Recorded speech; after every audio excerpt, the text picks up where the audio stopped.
from North Carolina. Thank you, Mr. Speaker. I now yield 2 minutes to my distinguished colleague from Tennessee, Mr. Duncan. The gentleman is recognized for 2 minutes. Thank you.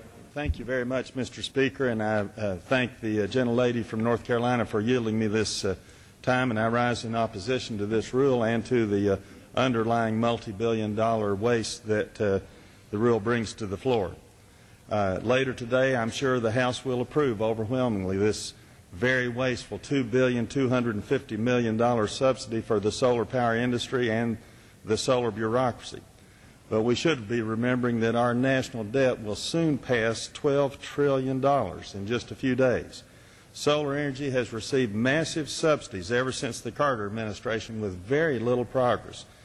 In fact, it has turned into little more than a jobs boondoggle for bureaucrats.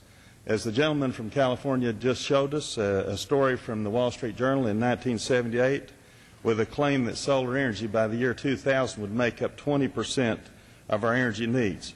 After all this time and all this money, however, solar energy makes up far less than 1% of total U.S. energy.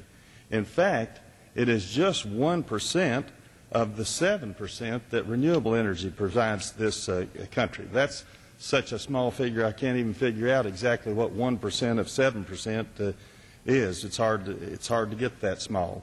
The Department of Energy has received at least $1.2 billion for this research just since fiscal 2000, not counting what other departments and agencies have spent on this. I'm not against solar energy in any way, but it is way past time for this industry to stand on its own. Demand for solar energy will go up much faster if the industry is weaned off of federal money and forced to put out a better, more efficient, less expensive product. This is called free enterprise. Some people may have heard of it. But the taxpayers simply cannot afford to keep funding a very wasteful program just because it is politically correct or fashionable to do so. This is a multi-billion-dollar waste, and it should be defeated. Can I have 15 seconds more? 30 more seconds, Mr. Chairman. The gentleman is recognized for additional 30 seconds. And this bill should be defeated, but will not be. As someone told me last week, it is easy to run as Santa Claus, but it is almost impossible to run against Santa Claus. I urge defeat of this legislation. I yield back. The gentleman yields back his time.